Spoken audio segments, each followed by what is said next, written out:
এইটা হচ্ছে রিসেপশনের venue, Prantika banquet. দীঘার জাস্ট বাইপাসটা, এই যে বাইপাসটার ঠিক অপোজিটে।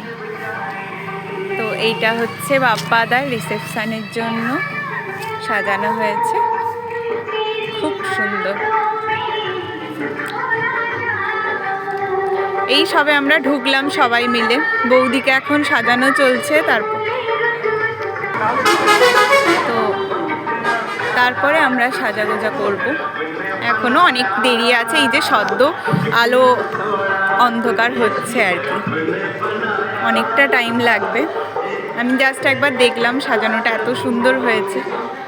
এরপরে লোকজন ভিড় হয়ে গেলে সেভাবে করে আর ভিডিও করতেই ভুলে যাব, তাই। এইটারই ফার্স্ট ফ্লোরে, ওইটারই ফার্স্ট ফ্লোরে আছি। এটা তো বিশাল ব্যাংকোয়েট আছে, রেস্টুরেন্ট আছে, এমনি গেস্টরাও অনেকে আছেন যারা দীঘা ঘুরতে আসেন, সকলেরই। আর এইখান দিয়ে হচ্ছে দোতলায় মেনলি আমরা আছি এখন, সাজানো গোজানো হচ্ছে। আর এই যে এখানেও স্টেজ সাজানো হচ্ছে, এখানেও একটা বিশাল মাঠে এখানে স্টেজ সাজানো হচ্ছে। আর রিসেপশনের জায়গাটা তো ওখানে হয়েছে, এই স্টেজটাও করা হয়েছে। এখানে কি হবে আমি জানি না এখনো অবধি। তো এই হচ্ছে মেন ব্যাপার। এই কর্নার থেকে ঠিক এরকম লাগছে, খুব সুন্দর।